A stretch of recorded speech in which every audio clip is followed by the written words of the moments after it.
Zulfi knowledge land میں خوش آمدید۔ طارق بن زیاد۔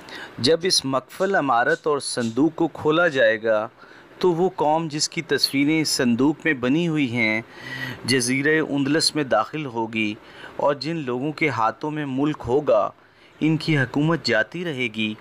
راڈرک اس نوشے کو پڑھ کر اپنے کیے پر پچھتایا اور اس کو اپنی سلطنت کے زوال کا خطرہ محسوس ہوا۔ اس واقعے کو کچھ دن ہی گزرے تھے کہ اس نے سنا کہ مشرق سے شہنشاہ عرب کی فوج اندلس کی فتح کے لیے ملک میں داخل ہو گئی ہے۔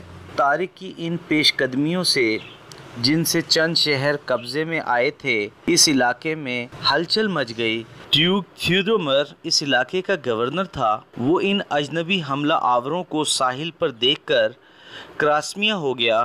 اس نے مقابلے کی جرأت کی مگر ایک ہی حملہ میں پست ہوا۔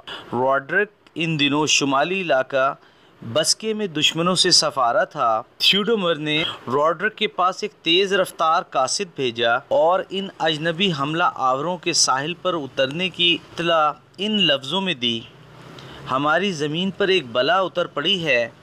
ہم نہیں جانتے کہ یہ آسمان سے نازل ہوئی ہے یا زمین سے نکل پڑی ہے۔ یہ بھی اطلاع دی کہ کاؤنٹ جولین ان حملہ آوروں کا دلیل راہ ہے۔ راڈرک اس ناگہانی افتاد سے گھبرایا اور وہاں سے لوٹ کر قرطبہ چلا آیا۔ سج کو اس نے طلیطا کے بجائے دارالحکومت قرار دیا تھا اور یہاں مسلمانوں سے مقابلہ کرنے کی تیاریوں میں مصروف ہو گیا۔ چنانچہ ملک میں عام فوجی بھرتی کا اعلان کرایا، حملہ آوروں کو ملک سے نکالنے کی عام اپیل کی۔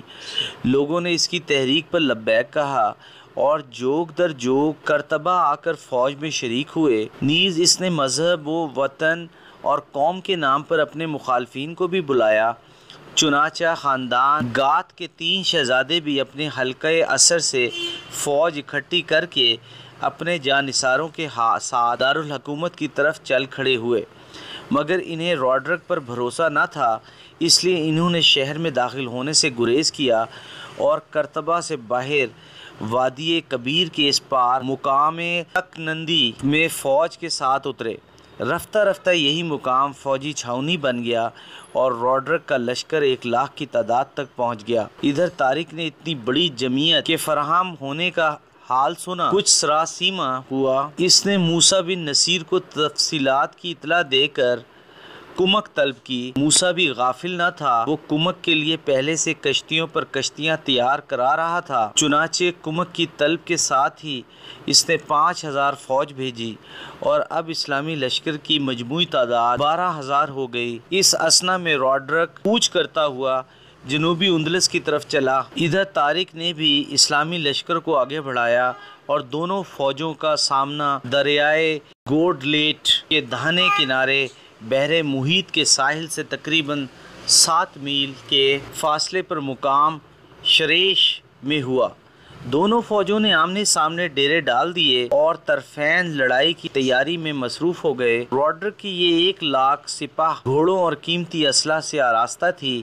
ادھر صرف 12000 مجاہدین تھے۔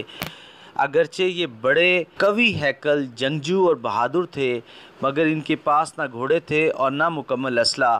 ہاتھوں میں صرف ننگی تلواریں تھیں اور بعضوں کے پاس نیزے تھے۔ فوج کی تعداد اور اسلحے کے لحاظ سے ان دونوں میں کوئی مقابلہ نہ تھا، خصوصاً اس لیے کہ اندلسی لشکر میں وطن اور مذہب کی مدافعت کا جذبہ کار فرما تھا اور اندلس کے گوشہ گوشہ سے چیدہ چیدہ سپاہی سمٹ کر آ گئے تھے۔ لیکن تائیدہ ایزدی سے ایک نئی صورتحال ایسی پیدا ہو گئی کہ ان کی قوت میں اضمحلال آ گیا۔ ایپیسوڈ 3 اختتام پذیر ہوئی۔